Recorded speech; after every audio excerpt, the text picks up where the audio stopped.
Tu arrives à la fin du mois sans savoir où ton argent est passé. Voici les erreurs les plus fréquentes et comment les éviter. Bonjour et bienvenue dans votre chaîne Judith Motivation. Je suis très contente de vous retrouver encore aujourd'hui avec ce nouveau numéro de notre émission.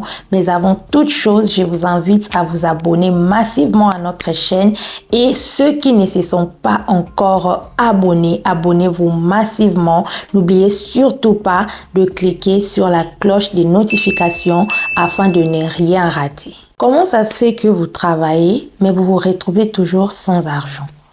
Vous vendez, vous faites le business, mais vous vous retrouvez toujours sans argent. Vous faites tout pour gagner de l'argent, mais en fin de compte, vous vous retrouvez toujours main vide. C'est justement parce que il vous manque des stratégies. Et c'est ce que nous allons développer au courant de cette vidéo.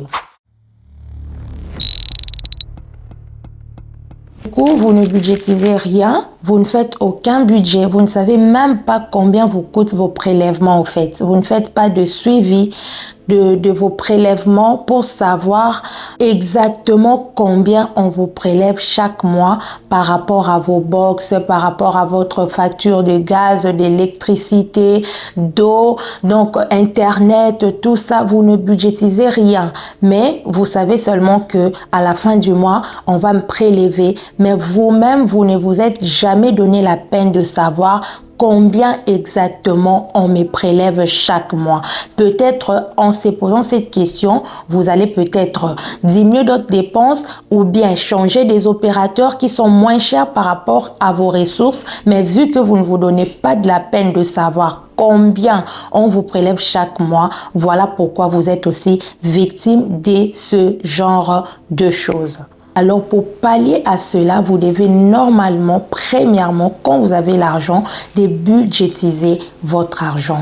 Par exemple, vous gagnez votre salaire. Vous savez que votre salaire est de 1500 €. Par rapport à ces 1500 €, qu'est-ce que je dois réellement faire?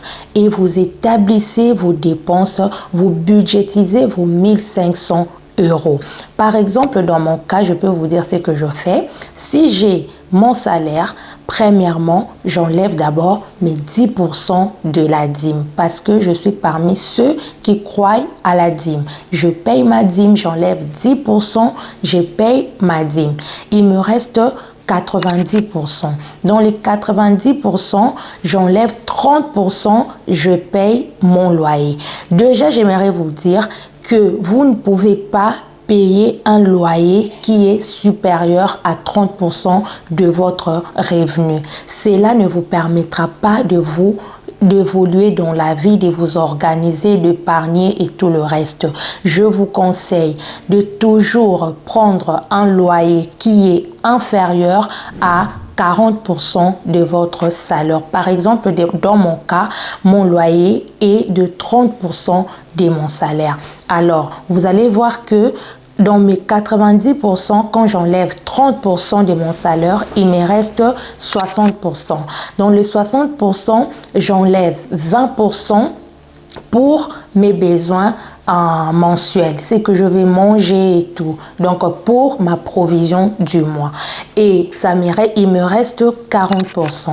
Dans les 40% restants, j'enlève 10% pour mon transport, et dans les 30% restants, j'enlève 20%, j'épargne, et le 10% qui reste, je me fais plaisir. Peut-être je peux acheter un habit, je peux acheter peut-être une chaussure, un sac et tout le reste.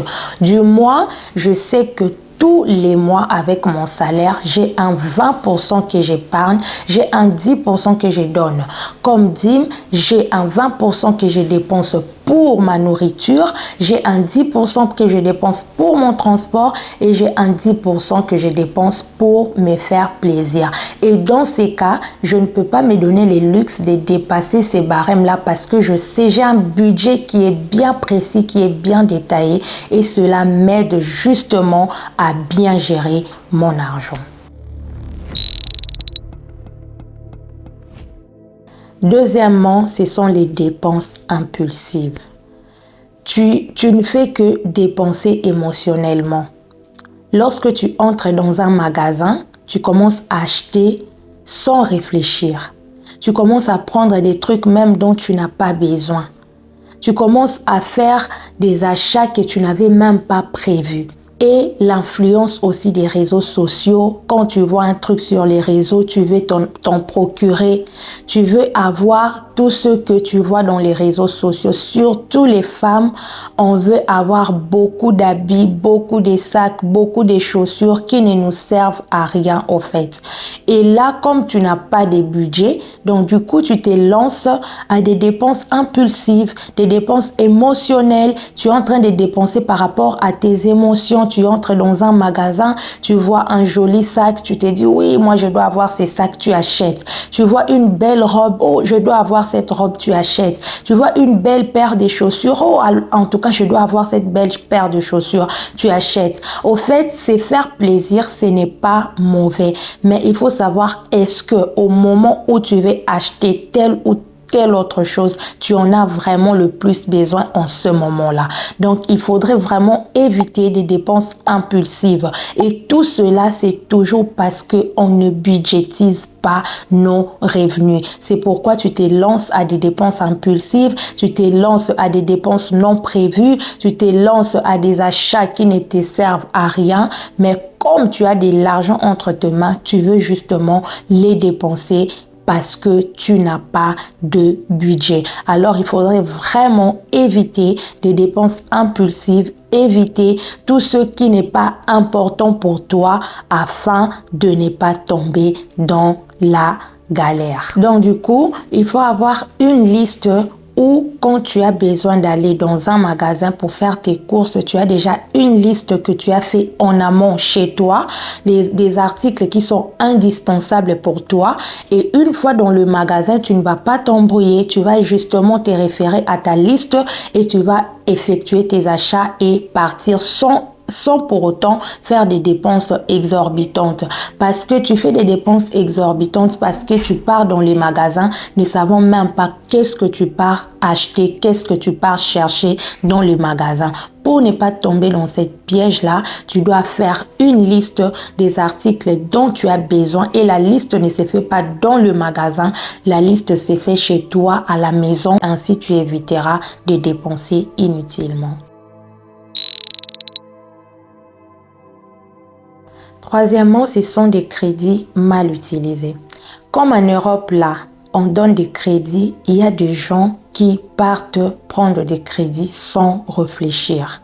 Vous partez prendre des crédits au-delà de vos moyens, au-delà de vos revenus, au-delà de vos ressources. Des crédits qui commencent à peser sur vous. Du coup, vous partez de dette en dette. Vous partez en accumulation des dettes.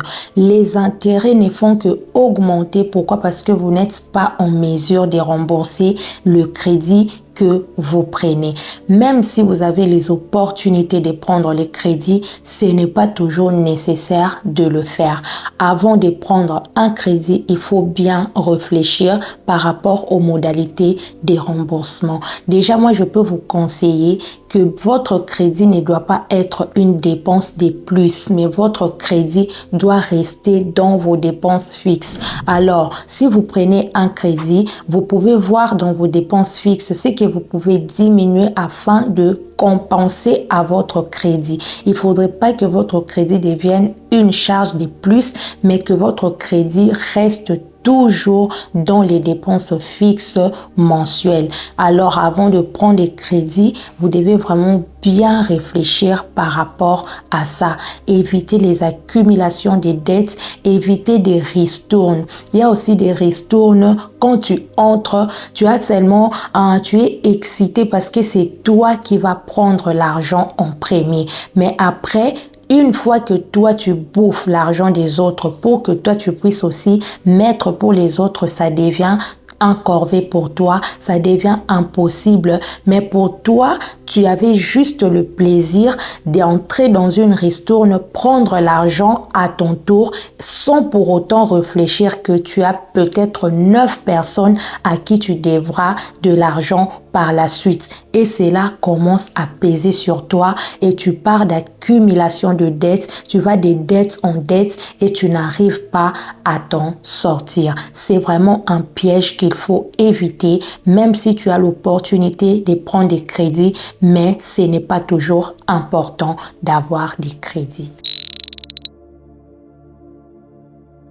Et j'aimerais également vous parler de l'investissement parce que on n'épargne pas pour épargner en fait. On épargne pour un objectif. On épargne pour ensuite investir ce que on a épargné. Une fois que tu vois que tu as atteint un montant consistant avec lequel tu peux commencer une activité, tu peux commencer un investissement, alors tu peux t'éduquer financièrement parce que l'investissement a aussi des risques. L'investissement a des points positifs, il a également des points négatifs, mais on voit que des personnes qui ont investi avec connaissance des causes, des personnes qui ont investi avec bagage, avec éducation, ils sont arrivés au succès. Alors, je vais vous conseiller de ne pas investir seulement pour investir, mais de pouvoir développer l'éducation financière. Si vous voulez, par exemple, investir dans l'agriculture, il serait mieux pour vous de suivre des personnes qui ont déjà emprunté ce schéma et qui ont réussi, de suivre ce qu'ils ont fait, comment ils ont commencé, l'étude du marché qu'ils ont fait pour arriver justement au succès. L'investissement, c'est un processus. L'investissement, c'est un long parcours. Alors, pour emprunter cette voie, il faudrait vous référer à ceux qui sont déjà passés par là et qui ont réussi. Vous devez avoir des modèles dans le domaine dans lequel vous voulez investir. Si vous voulez investir, par exemple, dans le marketing en ligne, suivez les gens qui en ont déjà fait et qui ont réussi. Alors, ils renferment des secrets qui vous épargneront de perdre le temps. Investissez et suivez les personnes qui ont réussi dans ce que vous voulez investir. Que ce soit dans l'agriculture, que ce soit dans le marketing en ligne, que ce soit dans des business en ligne, que ce soit dans la crypto, que ce soit dans l'immobilier, que ce soit dans, je sais pas moi, dans les livres, que ce soit dans, je sais pas, il y a tellement beaucoup de choses dans lesquelles, beaucoup de domaines dans lesquels vous pouvez investir. Il suffit juste de vous informer, de vous former par rapport à ça et je vous assure que la réussite sera de votre côté. Alors, j'aimerais encourager quelqu'un qui est aussi dans une situation de galère. Tu t'es vu que tu te retrouves toujours sans argent malgré que tu gagnes l'argent, mais tu te retrouves toujours main vide. C'est parce que tu n'avais pas de budget, c'est parce que tu n'arrivais pas à fixer tes dépenses mensuelles, tu n'arrivais pas à limiter tes crédits et tout le reste que nous avons cité, mais ce n'est pas tard pour toi. Tu peux décider de commencer aujourd'hui. Commencer aujourd'hui à bien gérer ton argent, à budgétiser ton argent, à fixer tes dépenses et à épargner.